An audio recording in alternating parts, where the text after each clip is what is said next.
Hello and welcome back to the Skizzlecraft server. I am so glad you're here because we are going to get working on this tower behind me finally.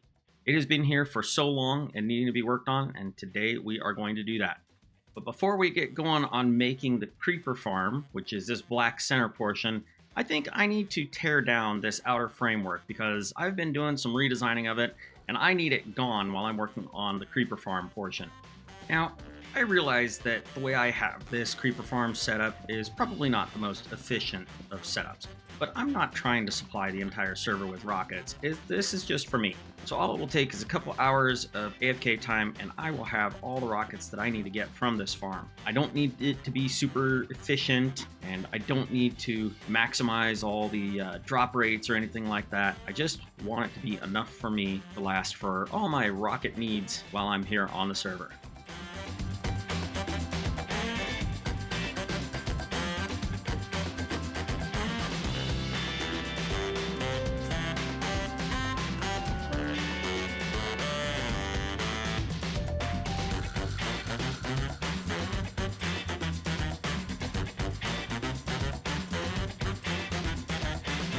So as you can see here, I've got a couple of cats that are already in place, and I am just working on getting a few more in. I've got 6 more to go, and just for the fun of it, I have decided I am going to alternate them between the black and orange cats. So, come on.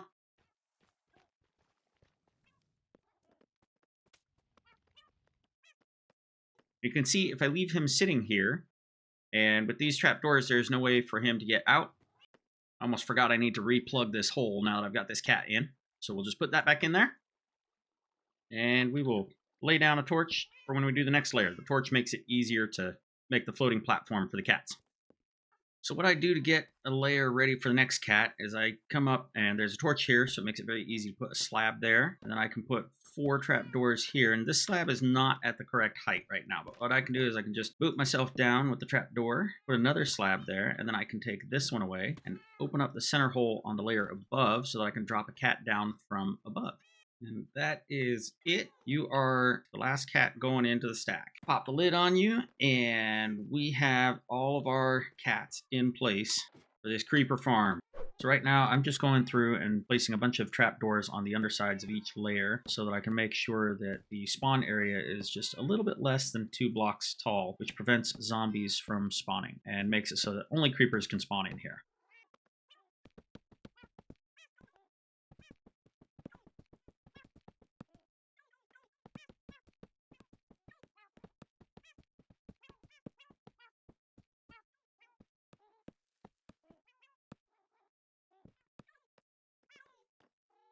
And this right here is the last of the trapdoors.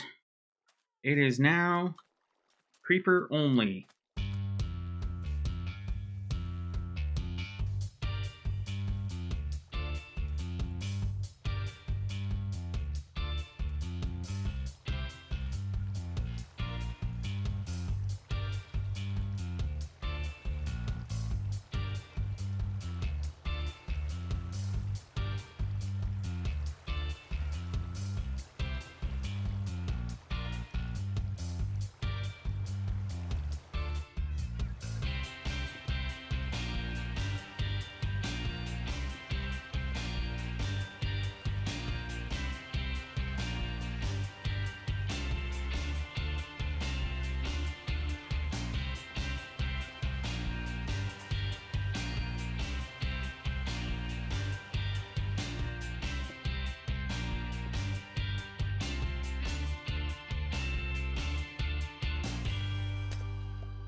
And here you have it.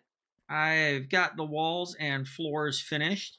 I haven't completely finished out the corners exactly the way I want to, but that's going to be for a later time. As you can see here, I've still got my drop point for the sugarcane. And then over here are my hopper lines.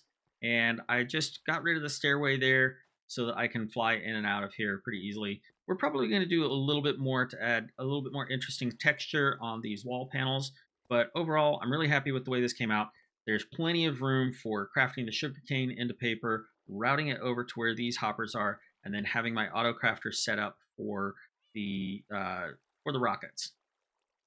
After that, the rockets are going to have to come over here, and I'm going to have to make a bubble vader up right in this area. So this corner may be changing a little bit, but I do think that I hollowed it out here far enough to where I'm not going to have to drastically change this wall. Like the bubble vader is probably going to be right here, possibly even right here.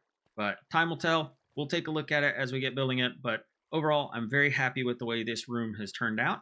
And I think that it is now time to work on the autocrafters.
Well, that time lapse there took place over the course of a couple days of streaming, where I got a lot of work done, but not a whole lot of recording of clips. But I just want to walk you through what I got done during that time.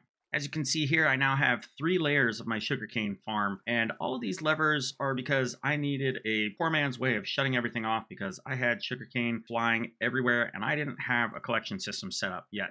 So the levers extend the pistons, essentially blocking off the sugarcane. If I turn off one of the levers, then the sugarcane is no longer blocked and the farm can do its thing, automatically harvesting the sugarcane there. I do still have one more layer that I want to put on this farm, but I just want to show you how this works first. So you have an observer there that's looking at the sugarcane. When that sugarcane grows, then that observer updates, which this observer here is looking down at it, and it also sees that update, which powers this block and this redstone all along in here, firing all of the pistons at the same time, harvesting any sugarcane that's grown along in there. The iron bars keep the sugarcane from going too far across, and it falls down into the water stream, where it can then flow down here and fall into the water streams below. I still need to close this off up here, but I'm going to do that after I make the last layer. And then I also have worked out in a creative testing world a way that I'm going to be able to power all of these or unpower all of these just from a button up above in my AFK area without having to have all these levers. So now let's head down below to the basement and I can show you the auto crafting setup.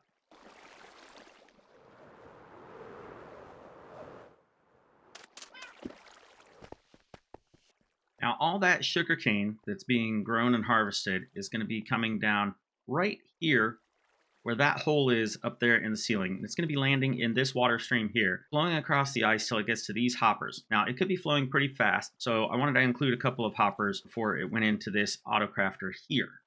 When the sugarcane flows into this crafter here and fills all the slots, the crafter will output a signal strength of 9. Now, this comparator is feeding this redstone dust here, and this crafter here, which has every slot filled except for the last one, is already outputting a signal strength of 8. So this dust right here already has a signal strength of 8 due to this comparator. When this comparator outputs a signal strength of 9, it's going to change the level on the redstone dust, which the observer is going to see. And what you can't see behind this composter here is there is another observer watching this one, and it is powering a barrel, which also acts as a solid block, that is below the crafter. That also in turn powers the crafter, and it makes those 3 sugarcane turn into 3 pieces of paper and spits them directly down into the barrel. That barrel feeds down into this hopper, which in turn goes into this dropper, which is facing into this crafter. So when this dropper receives a pulse from this block and repeater here, it will spit 1 piece of paper into this auto crafter here.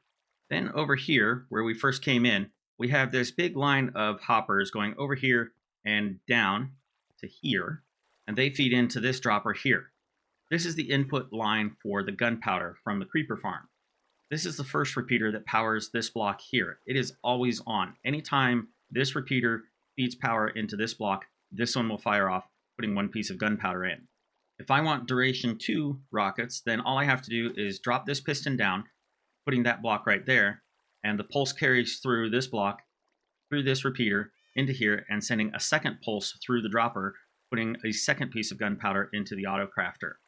That pulse also carries through this repeater, and likewise, if I want duration 3 rockets, I can put this block down and have that pulse carry through into here, putting a third pulse into this block and dropper, and therefore a third piece of gunpowder into the crafter there. Finally, that primary input pulse that went through this block and that dropper comes around here, through these repeaters, up here, and powers the crafter at the very end. Now, all the timing is controlled with these repeaters that you have here. I have all the ticks planned out, so it's going to fire 1, 2, 3, and then 4. So depending on which pistons I have down, I am going to get either duration 1, 2, or 3 rockets. Now, I don't have any items flowing into this yet, so nothing is actually going to get crafted, but I'm going to fire this up so you can see and hear the timing that's going on this. So all those words that I just said make any kind of sense.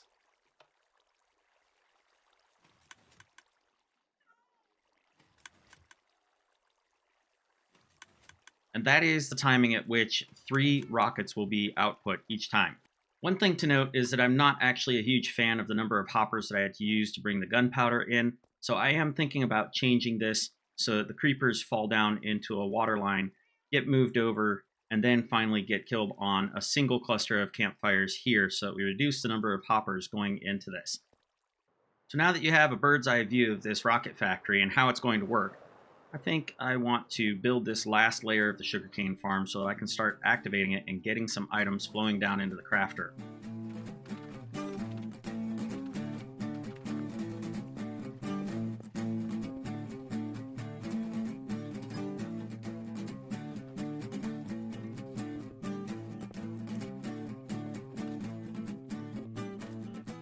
Well, there you have it. The last layer of my sugarcane farm is done. Like I said, I still have to work out how I'm going to power these on and off easily. I think I have something figured out. I gotta grab a few more materials before I can do that, but for the most part, the sugarcane farm is ready to run.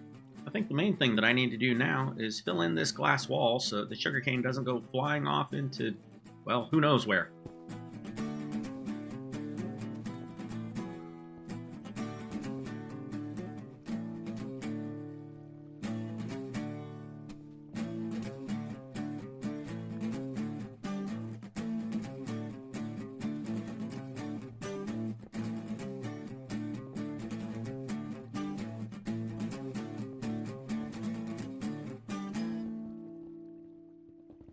Well, now that I have all this laid out and I've taken a closer look at it, there are a few things that I want to change with it. I want to make this not take up so much room, all these water channels. Also, I'm not a huge fan of the hopper chain that I have going on here. Hoppers create a lot of lag, and I just don't want this many in here. So we're going to be tearing that out, and we're going to be putting in some additional water streams to bring all the creepers together from all 4 drop points so we can actually burn them in the campfires all in one place. Well, hopefully the third time's the charm, but I finally got the water channels for the creepers routed the way I want them using trapdoors, so it was just a little bit less visually cluttered than it was with all the deep slate bricks going on. We have the creepers coming in from over here into this channel here, as well as the creepers from these 2 drop points all the way over into this channel and around this corner dropping onto a campfire here. And then we have the other creepers from this side coming in through here and dropping down on the same campfire. You see, I did have to jog it over. That was just so that when the crafter over here fired off, it didn't accidentally open a trap door or anything. Now, the method that I'm going to use to run the redstone wiring signal down from the AFK platform into the assembly factory here is not really anything new. There are plenty of tutorials on how to do this using wall blocks, but I haven't really ever seen anyone use it the way I'm planning on using it, so I figured I would show that here. So first, I'm going to start with a couple of observers that are looking up at where the wall is actually going to be. And then from there, I need to have some observers that are watching those first observers. In the case of this setup, I'm going to have 2 of them facing this way and 1 of them facing this way. Now this is where the interesting bit starts to happen. If I put wall blocks here, you can see that they change their state when they're placed. They go from end blocks to center blocks. And the observers are seeing that state change. So if I were to put a solid block against one of these wall blocks, we would get a state change, and the observer sees that. Now what's interesting about this is I don't want the walls to look like walls, because then I have to keep a gap all the way around it. If I put any solid block next to it, it's going to change that wall block into an end piece. And this is where the stairs come in. If I place stairs sideways like this, it does not connect to the wall. I can do this on both ends here, and then if I change it to facing this way, when I place it, you might be able to see where I'm going with this. On this side, it looks like a solid block, but on this side, it is not connecting to the walls. And now we're starting to encapsulate the wall blocks with what looks like solid blocks. This is going to become our, for lack of a better term, a power conduit. All the electrical, well, not electrical, but all the redstone signal is coming down through the wall, and the wall is not changing state because of the blocks that are on either side of it.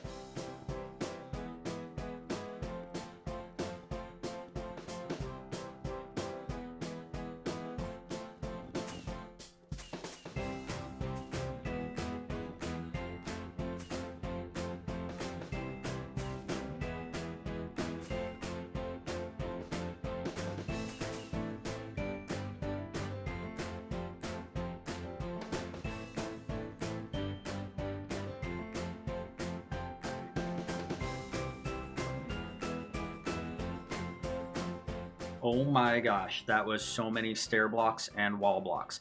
But I have it built all the way up to the AFK platform height, which is that bit right up there. The way this is set up, I have all of these stair blocks around the outside, so now if I accidentally place a block right next to it, it's not going to affect the wall blocks that are in the middle. So that if I change the state of any of these wall blocks up here by, say, placing a solid block there, that will change it into an end wall block here, and the observer will see that change down here. That change in the state of the wall block will come all the way down instantly, and this observer will see that here. Now, it's not absolutely necessary to surround your wall blocks with stairs like I did, but like I said before, it does prevent the accidental activation of the wall blocks and therefore the observers by kind of putting a shield around the walls. With it set up like this, I can build right up next to this tower portion here and not worry about accidentally changing the state of those wall blocks. Well, now that I've got my control panel built, let me just show you how this thing works. I have 3 buttons here, one of which is for activating the crafting, one is for crafting duration 2 rockets, and the third one is for crafting duration 3 rockets. In order for me to demonstrate this, I actually need to break some of this really quick so that you can see the trapdoors in there. For the duration 2 rockets, you can see that I already have the trapdoor activated because I'm using a signal inverter. So when I press this button here, that trapdoor flips up. The main thing that I'm concerned about is, has that wall state changed? And it has. Before it was an end piece, or an intersection piece, I should say, and now it's a center piece. When we come down into the basement, I'm using this copper bulb to re-invert the signal, and that activates this line here, which is the duration 2 piston that's powered above this block. And you can see here that only the duration 2 piston is pushed upward. Now back up at the top at my AFK platform, if we deactivate the duration 2 rockets, that trapdoor goes back down. And if I want duration 3, you can see here that this trapdoor has now activated, changing the state of this set of vertical wall blocks here. Now for this one, I did something a little bit different because the duration 3 rockets require that the duration 2 piston and the duration 3 piston are both pushed upward so that the signal carries through both here, around here, and into the dropper. And the way we accomplished that is down here, you can see that only the wall block that is in the duration 3 position is activating the copper bulb. But it is connecting both lines of redstone dust here so that both the duration 2 piston and the duration 3 piston are activated by these redstone torches. Finally, when I activate the crafting line, it flips the trapdoor down in here, changing the state of the wall blocks on the left side. And down here, I will have the observers going a different direction into this cave here, where I'll have a hopper clock hidden. That hopper clock will be powering this redstone line here, which is what starts the entire system off on crafting. So I still need to come up with some overflow storage for when I have crafting turned off and if all the barrels and hoppers get filled up with items so that I don't have too much of a problem. Well, it took some doing and quite a bit of reorganizing, but I think I now have it to where there is overflow storage, which is what I wanted. If I'm not crafting rockets, I want the paper to be able to have a place to go into, and I also want the sugarcane to have a place to go into. So is this rocket factory turning into a redstone monster? Yes. Am I going to change it and make it smaller? Absolutely not. Who am I kidding? Of course I'm going to start over.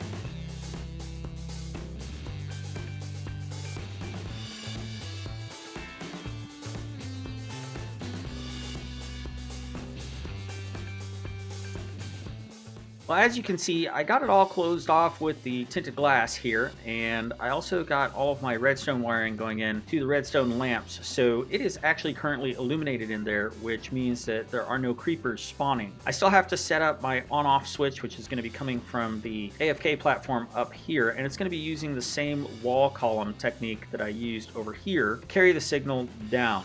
Let's get going on that next, and then we will work some more on the overflow storage down below.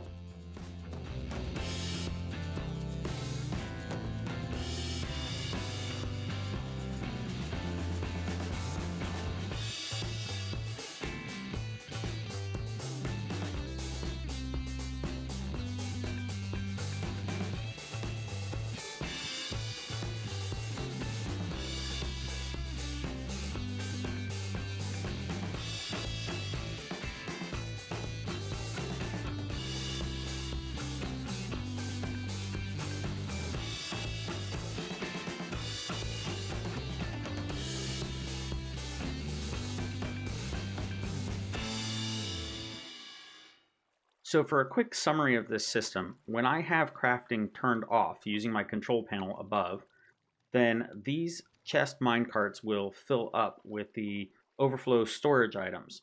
Only once that chest is full, as determined by this barrel here, will it release and come down this way here. Let me squeeze through this hole. It'll make its way down this track here. This particular line that we're following is the gunpowder line.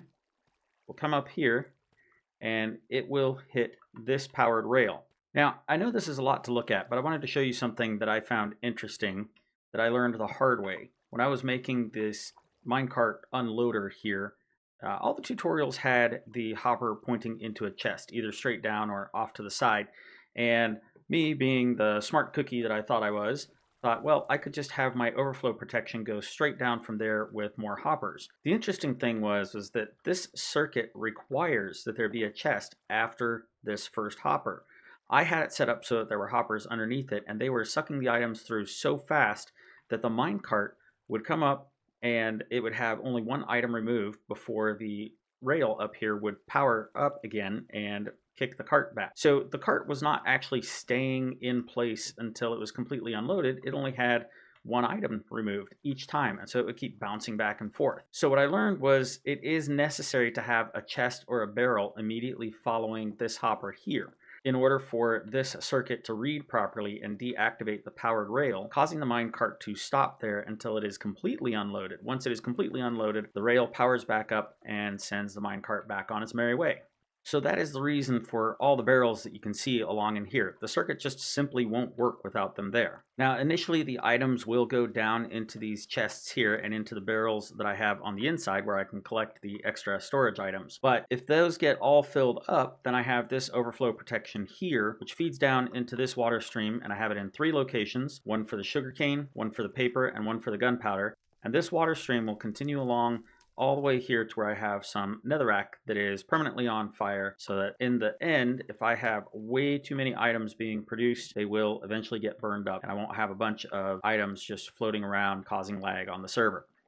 Well, it took some doing, but I think the rocket factory is finally functional. Just in time, too, because in a couple of hours, the server is going to be shutting down for a massive update that's going to take a couple of days to get all sorted out. So in the meantime, I want to give you a quick little tour of everything we've got going on here and how it works. Currently, my control panel is set up, but I need to prime the system first by building up extra surplus of paper and gunpowder. So I'm not actually going to be activating crafting right now, which means that I don't need to do anything with the control panel currently because this all has to do with the crafting. Over here is my temporary AFK hut, and if I stand on this pressure plate here, it turns the entire system on.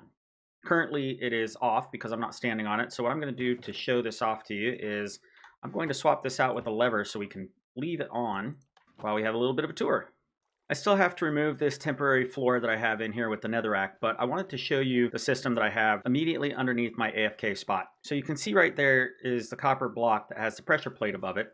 I have some redstone wiring going to these sticky pistons, which are pushing a solid block against the wall column here and here. This particular one activates the sugarcane farm, and this one activates the creeper farm. Immediately underneath that temporary floor is the top of the sugarcane farm. This is a design that I found a tutorial on by Tango Tech that I have slightly modified. He had his a little bit tighter packed, so it used a little bit fewer observers and a little bit less redstone, but I had to space mine out so that I could get it to work symmetrically with my build. There are 4 layers of this sugarcane farm, and as the sugarcane grows in this spot, it is automatically harvested by the pistons, where it goes down this stream and falls all the way down here into a collection stream. That collection stream comes here to this drop point. You can see the sugarcane keeps flowing down and into there. And this is just a peek into one of the 8 layers that I have of the creeper farm. But I have the carpets set up so that spiders can't spawn in here, and the cats chase the creepers away to these drop points where they go down into some collection streams below. The sugarcane continues falling down past the creeper farm and down into the basement.